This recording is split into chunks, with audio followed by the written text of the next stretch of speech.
Welcome to the Always Better Than Yesterday YouTube channel. I am your host, Ryan Hartley. This channel is for heart-centered leaders just like you. I hope our time spent together helps you leave a heart print where those around you are left better than yesterday. These interview sessions are sponsored by our great friends at Elevate Online Marketing.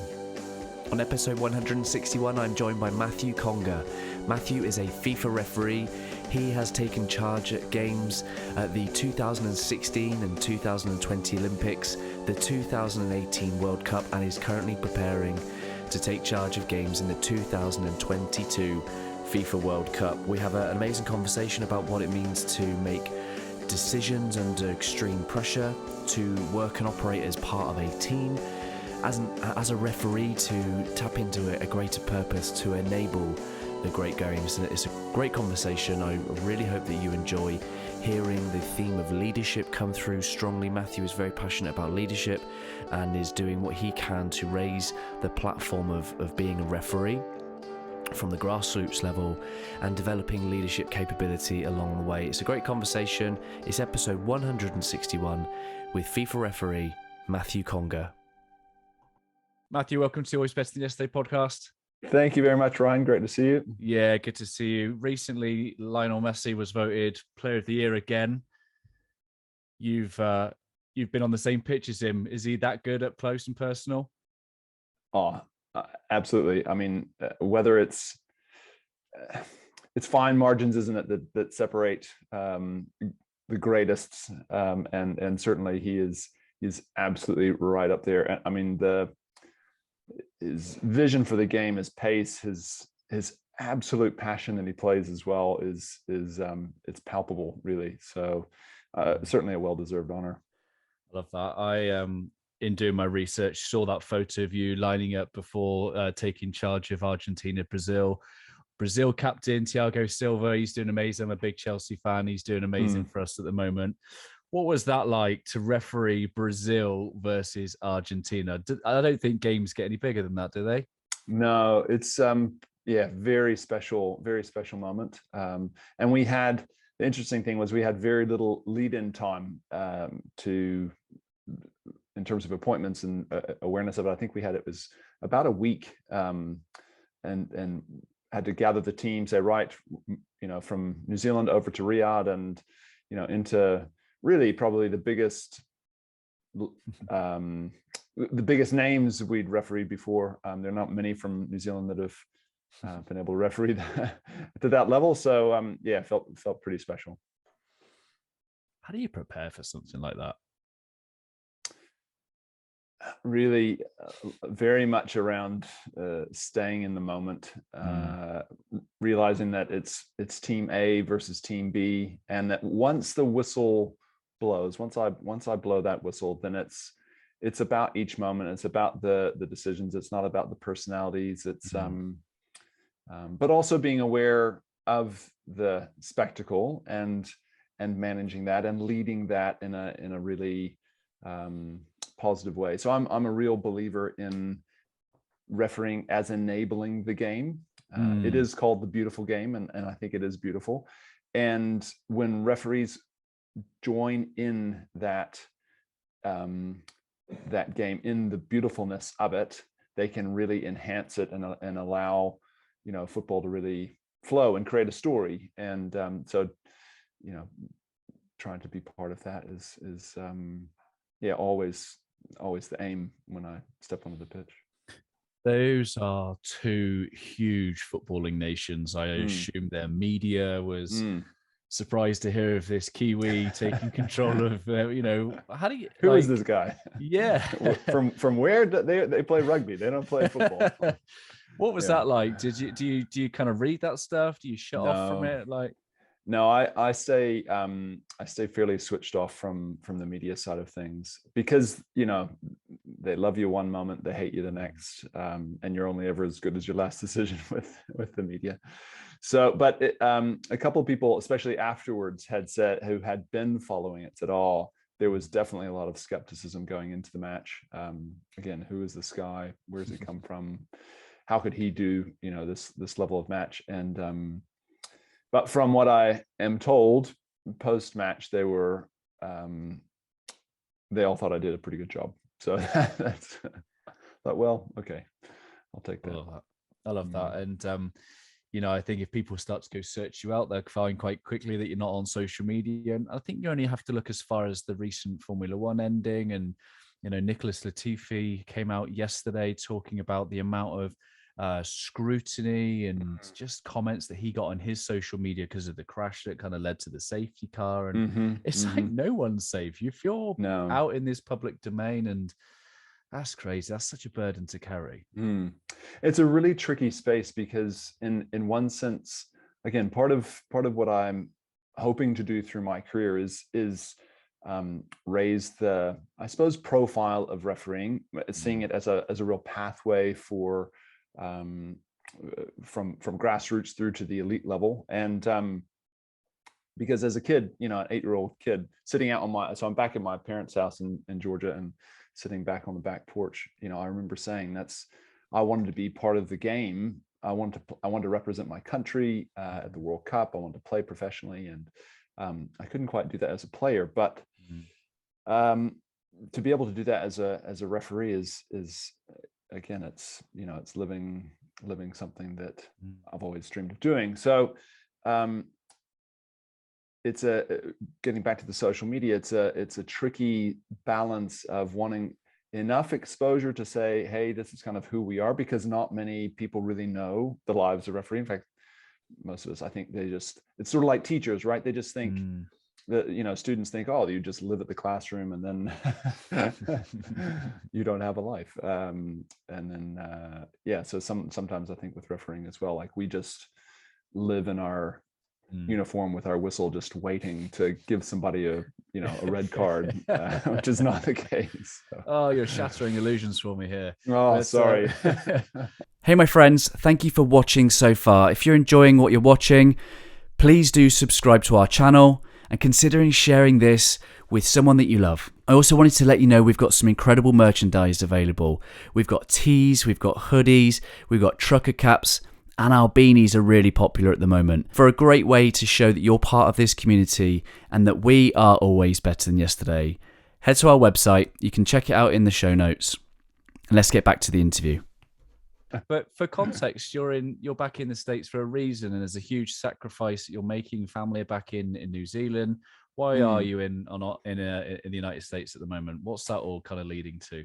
So I've made the decision to base myself back here in the US for the time being, because the border restrictions in New Zealand are such that it makes coming in and out very difficult. And so I've just finished refereeing at the FIFA Arab Cup in Doha, which was an amazing event, an amazing experience.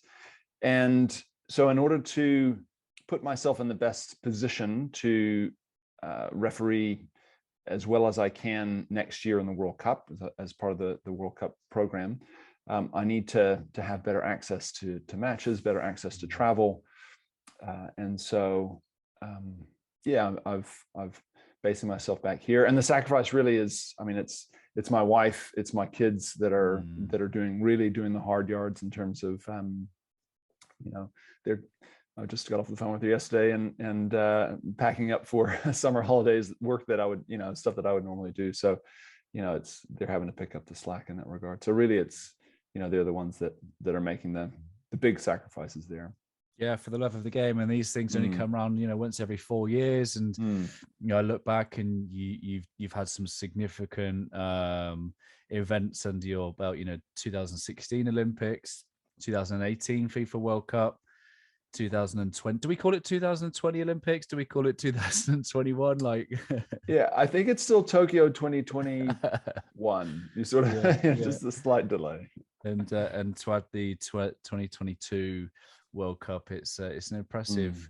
What does that kind of do to you as a human being to represent on those stages?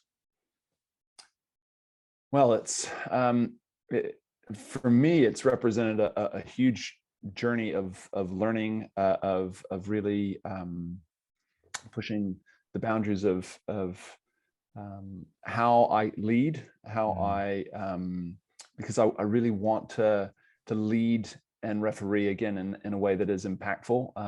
So with my refereeing team, I've got 2 assistant referees that we work with, and sometimes that changes just slightly. So like the assistant referee we worked with in Doha just for this past tournament we'd worked together before, but he was in that sense like my 3rd team member. So the work of developing the teamwork, the operating under pressure, all those sort of things. It's been a real journey to learn those and implement those skills. I suppose some people define them as the soft skills of refereeing, but actually they're the ones in my experience, make the biggest difference when it comes to those, especially those big pressure moments, the big decisions, the consistency of performance and that sort of thing, and especially the teamwork. Yeah, I want to touch on the teamworks in a bit, because that's probably something that many people, when they watch sport, probably are visually aware of, but don't really think about what it means to be part of a team to officiate a game. But I want to talk about those pressured moments, those pressured decisions. And, these things happen so fast. We have the benefit of replays on the television. We have the benefits of all angles, all speeds, but you're making courageous decisions based on what I assume can only be your instinct. Like, how do you have doubts in the moment? Like, how do you deal with that, let alone the opinions of the 50,000 people that are giving their own opinions? But how do you deal with those split decisions and moments of doubt if they creep in? There are certainly moments where I've questioned, did I see that the way I actually thought I did? And sometimes I think the doubt is a good thing, because I think, again, when we see people either on the football field or even in life and in business, and that make those this is the right decision, and charge headlong into it, that tends to be when we get into a little bit of trouble. Sure. So the biggest thing is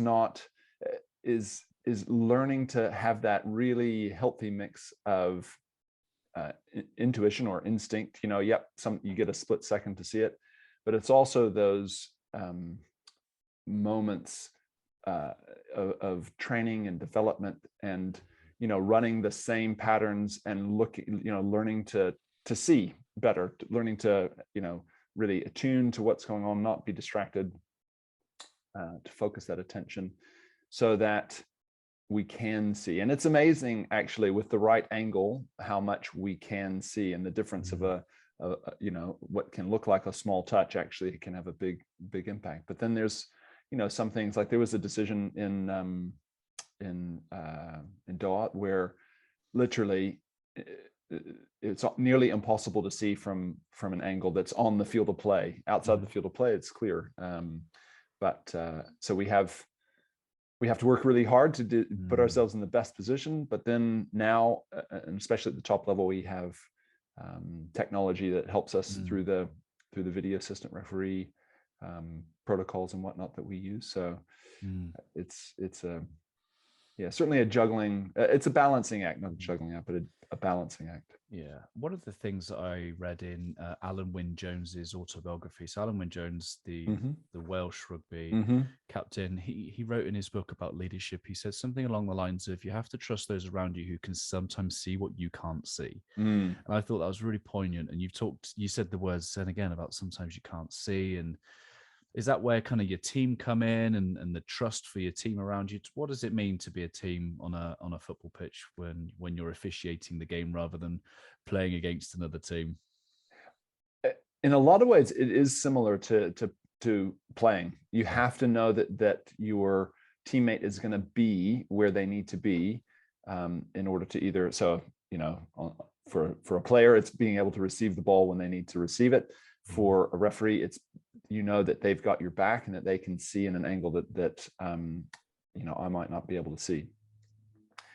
And then that they can also communicate that in a way that is really clear. Yeah. So that it's not, we talk a lot about, especially within my team, around I sort of use it like affirmative communication. So it's, Mm-hmm. I don't want to hear, no, because I've found that, that sort of sends a negative pathway through my brain that, actually shuts down clear communication and whatnot. But actually, it's more like the enabling for communication that says, yep, this is a foul, it's a handball, it's penalty, something to give a little bit of, sometimes even just a nudge. Oh yes, I did see that. And then when it comes to the technology side of things, it's about so we talk about opening our mind. So I want the person who's the VAR to see what I'm thinking. So I tell them as soon as this is what I'm seeing. So for me, it's a reckless tackle, studs clearly to the foot.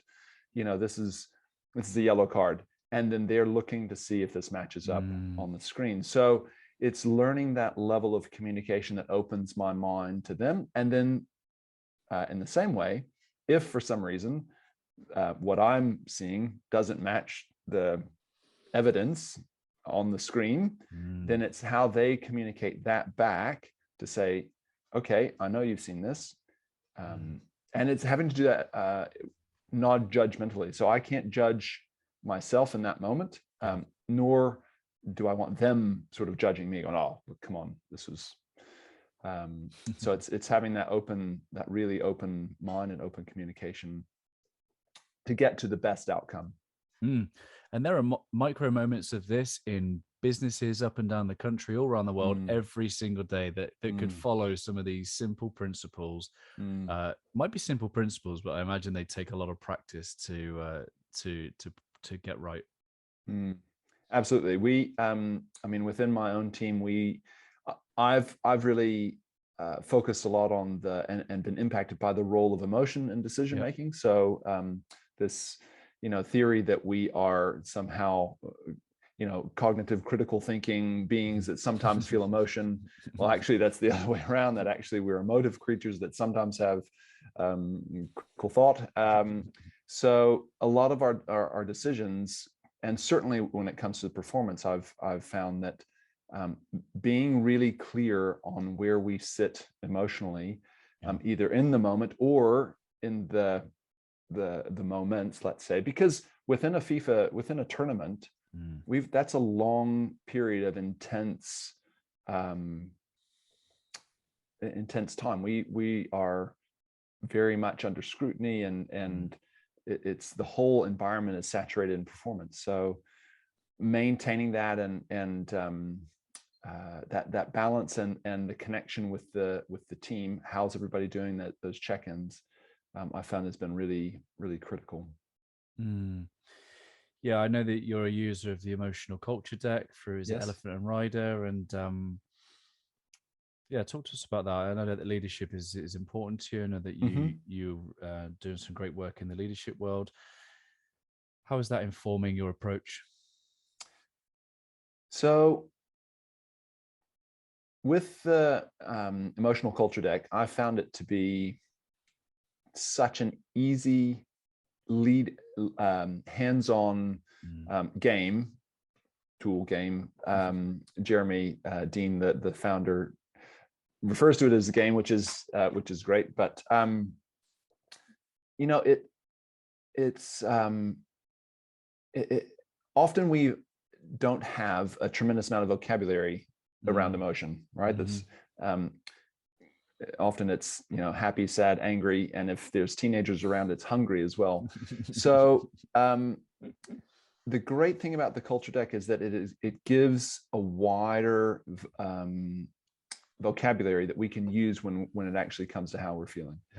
And once we have those, the power of those conversations is huge. So just recently we had again the assistant referee that came in to work with me for this tournament. He had some challenges through COVID trying to get to Doha, which was really challenging. And so the first 2-3 days within the tournament, I just sort of left it. We just worked on our on-field connection. I didn't want to push it too much with him. I knew he was tired. Yep. So we then had one little session where we introduced the cards, and he'd never used them before. And so we worked through, it was maybe half an hour, 45 minutes. And the difference from when we went into that conversation and when he left out, he looked 10 kilos lighter, for one thing. And it was like he was able to fully open up his performance. He just grew in confidence in terms of his performance throughout the time.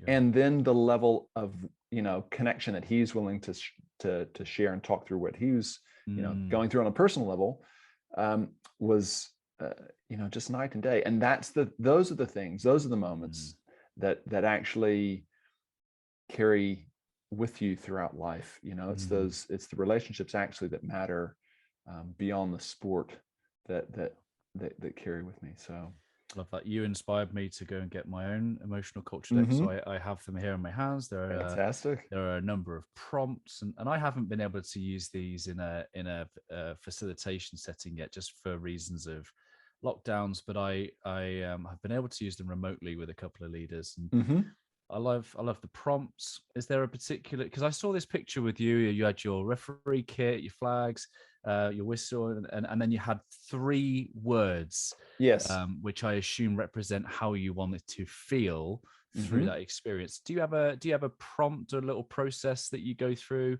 that helps you set those intentions? So within the deck itself, it has a couple of key prompts, which are, how do I want to feel on the pleasant side of things? So it's on that premise that we need to view emotion not as positive or negative, but that as pleasant or unpleasant. Sure. And which really can help us frame the situations that we find ourselves in as well. All of a sudden we can shift that. It's a small shift, but viewing a situation as unpleasant versus negative can actually make a big difference to how we navigate through it. So so the prompt around that leads to the 3 cards is what I need to feel to be successful. So within the team, we go through and pick out anything that jumps to mind in terms of what we need to feel that's important to us. And then it's really a simple process, and we just look around. Okay, what really it's about observing them. Where are the similarities? It opens up that little bit of conversation. And then we get down to the nitty-gritty and say, okay, if we take our list of what we need to feel, what is it that really, if we're being, honing in on the performance side of things, what do we need to feel to be successful in this moment, in this match, or even in just the day-to-day training and whatnot that we do, because we use it throughout that as well. Yeah. And so it's amazing how we come to very similar ones. And then where there are, if there's some that are maybe not quite the same word, we will then just have a conversation about, which one fits best and where that works. And then sometimes it can be a little bit of trial and error, and yep, that works. Or we come back and we refine that again the next time. And so we've, those 3 words that you saw, I think in one of the photos, joy, connected, and confident. Those 3 words were really key for us throughout this past month. And we use them even during the match. At times if there's a moment where we need to remember to stay connected. For me, I really think about finding the joy in the small moments. And there's real power in that. So we certainly use them. And then again, with depending on the situation, having that confidence to make those decisions that are, you define them as courageous decisions, and it certainly takes courage at sometimes to blow the whistle, or raise the flag, or step into a situation to say, hey, players, coaches, whatever, this behavior is not acceptable. Let's move in a different way. So, but at the same time, I'll jump in to say, we also look at what's unpleasant, because we know that there's a measure of what we do that will always feel unpleasant. And for the purpose of that, we didn't highlight that too much. But we certainly have a list of those three in the same process. We find those three, and again, we're able to talk through that, and it's recognizing.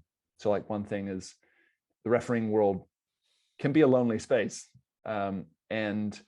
But in recognizing that, we're able to see that as a strength. Brene Brown talks about the wilderness as being a real place of strength, and in order to go into that wilderness, it's often alone. So yeah, we can again find it unpleasant, but it's not a negative space. It's not a it's a place that we can draw strength from. Yeah, and that's next level, I think, in terms of that kind of mental, spiritual kind of development is to actively choose the discomfort, because you know in some way that unpleasant feeling is going to lead to good things. Yep, absolutely. I'm curious, is this something that there's space for in terms of like FIFA trained referees, FIFA accredited referees or is this something that they provide and encourage you to do? Is this unique to, is this what you're bringing to refereeing, or do you think that maybe the governing body could help out referees in ways?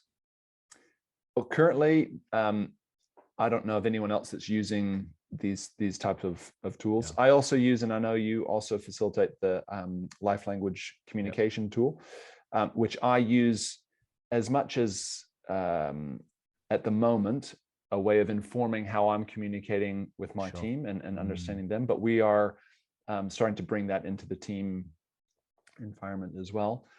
Which language do you lead with, out of curiosity? Influencer, responder, contemplator. So those are my top three. We're very similar, not very similar. I lead with responder, influencer, and then mover and contemplator, not too far behind. So we share three of the top four. Yes. Yeah. So that's also been really helpful in terms of being able to hear, especially for me, being able to hear how my team is communicating, and then having much more understanding on how I can communicate back to them, because I you know, as a leader within the team, well, as we have I try and work on a fairly flat leadership model. I want to bring up I want to enable my guys to be as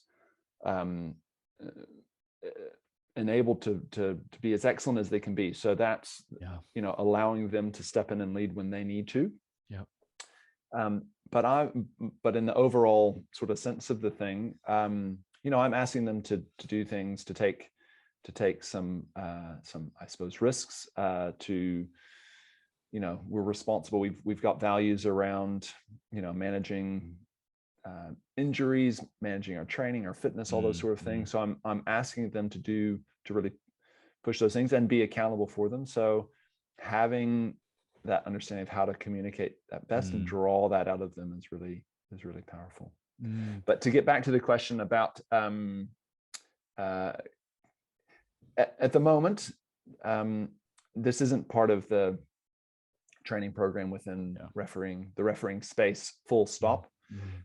It is very much part of what I would like my legacy within refereeing to be. So I've just completed my Masters of Sport Management and had the privilege of being able to focus on what I call holistic referee development. So it's looking at how could we implement a program, these types of this type of training that is ongoing, that we can scale from grassroots through the elite level, so that people really see refereeing is not only about either giving back to the game or being part of the game, but actually as a way to develop personally and even vocationally. They're gaining skills that naturally are part of refereeing anyway, but that maybe aren't as overtly recognized, you know. So it's trying to create that, hey, this is what we can learn, this is how we utilize that. So watch this space. I'm doing a bit of work in that area, and I was able to introduce the ECD and life languages to one of the European assistant referees who's quite keen on it. So that was quite great and quite cool. So we'll see where it goes. I love that. And it is funny, isn't it? It's about seeing the career path and opportunities, and maybe there's not so much glamour in it. And sometimes it takes a real life example within your network to go, wow, they're doing that. From my hometown here, Trowbridge in Wiltshire in England, there's a linesman who is officiating every week in the Premier League. I think he's done Champions League. His name's Adam Nunn. And, you know, we were similar years at school, and you kind of look, and then you just, sometimes you just watch the telly like, oh, there he is. And he's just officiating Man City versus Man United or whatever. And you just think, oh, there's Ronaldo shouting at him. You just That's think, right. That's right. You just think, wow, that's such a surreal thing. And, you know, I didn't spend too long in football beyond youth, but yeah, I can't imagine everyone grows up wanting to be a referee. And I think the way that you've just described it around, for the love of the game, the enablement of the game, and the personal development opportunities you get, it's fantastic. And what a legacy that is. So is that is that what you're hoping to transition to once your time in the middle? How long do you give it for your time in the middle? We'll see. I have. We'll I see. have. That was unfair of me to ask. I have a very, a very real goal in front in terms of refereeing my second World Cup. This time, well, we'll be finished this time next year. I can't believe it. With the World Cup, that is. And you know, increasingly, again, I think there is a greater opportunity, let's say even appetite for referees to be able to move around again. So that, again, it's a little bit, it is very sort of out of the norm for a referee from one confederation to move to another confederation, or to not move, but to referee and, across them. I've had the privilege of being able to do that. Pre-COVID, I was refereing, in the Chinese Super League and the Saudi Pro League, and as well as FIFA competitions and whatnot, and was able to kind of create a full-time refereeing career in that space from New Zealand, which had not been done before, which was pretty cool. So this is I have a little bit, I guess, of the advantage of, I started refereeing here in the States, so being able to draw back on those sort of connections and those roots,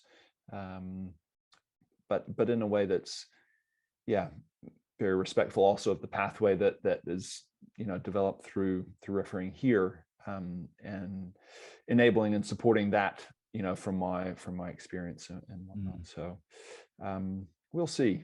It's definitely, adaptability is kind of a key word at the moment for me. So.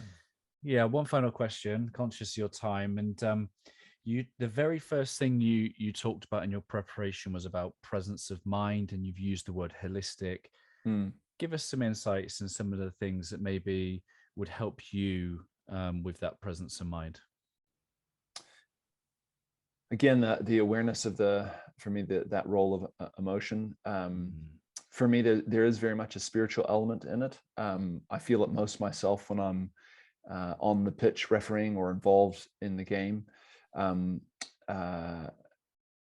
And one area I'm exploring more at the moment is the idea around mindfulness and the role that plays in attention, especially through the work of Dr. Mishi Jha through Peak Mind, an absolutely fantastic book. And again, it's in a way that accessibly enables people to develop that practice and that habit, but really focusing around that idea of attention, because at the end of the day, and different people, a couple of your guests, I think, have noted it. Dr. Pippa Grange, who worked with the English football team in the build-up to 2018, talks about, so much of sport is around, you can feel like we're on this, and I've felt it sometimes, on this train, and we have a drive to achieve, and we have a drive to reach these goals, and sometimes it feels like goodness, if only I could just get off for a moment. Mm. And so learning to stay present in the moment and learning to, again, find those moments of joy in that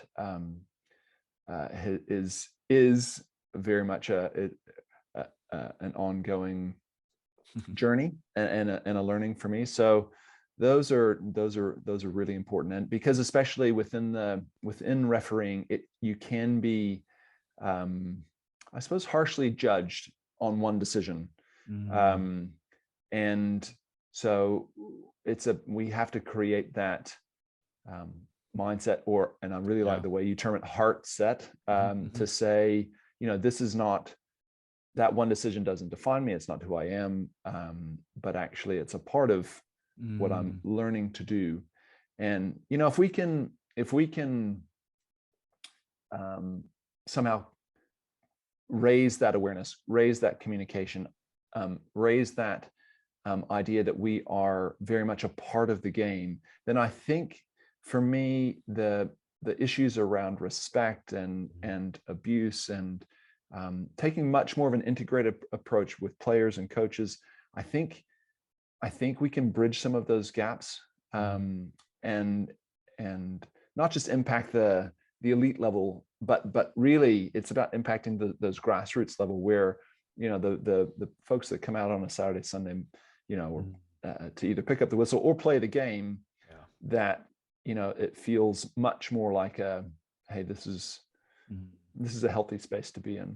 And it's a challenging space, and yep, we grow and we learn from it, but it's one that is enjoyable, if not sometimes uncomfortable to be in. Yeah. I love the way that you just described that, and your partners in making the game happen. And too often we see as adversaries, particularly the referee wearing black. And I don't know who said this, but it's a baseball phrase, and I think it's an old baseball legend who described, they don't see the pitcher as the opponent, they see the pitcher as the partner and the person that's going to help them get the home run. Yeah, that's just such a flip of perspective that says, actually, for me to win, we need to work together and collaborate. And I like the way that you phrased that, because because otherwise it's too much of a us and them. And and certainly there are definitely moments where it has to be, hey, this is the line, and we're not going any further than this, but we can always be done in a way that enables the other person to maintain their dignity as well, giving them a chance to, sometimes, again, in the heat of competition, in the heat of really high, sometimes untethered emotion, people make choices, say things that I'm 9 times out of 10 I think they regret, and my experience has been often they'll come back and say, oh, we overstepped the mark here. Once the contemplators kicked in, hey. That's right. What does the phrase "always better than yesterday" mean to you? That's a great question. I think it's about growth. It's about finding joy in every small moment.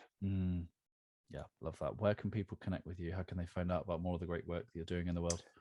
Well, I'm not extensively on social media, but I am on LinkedIn, and I'm on Instagram you can find me on Matthew Conger. It's not extensive, but I didn't know that. I should go. I'll be going there straight away to connect. Amazing. Thank you so much for your time, my friend. Really enjoyed our conversation. I'd be honored if you'd leave us with a final thought. Well, I feel grateful to be able to be part of the beautiful game. I feel grateful to be able to, not everyone gets to live their childhood dream, or I guess has the courage maybe to step into that sometimes. So I feel incredibly grateful for that. And so thank you very much for your time and interest. Thank you, my friend.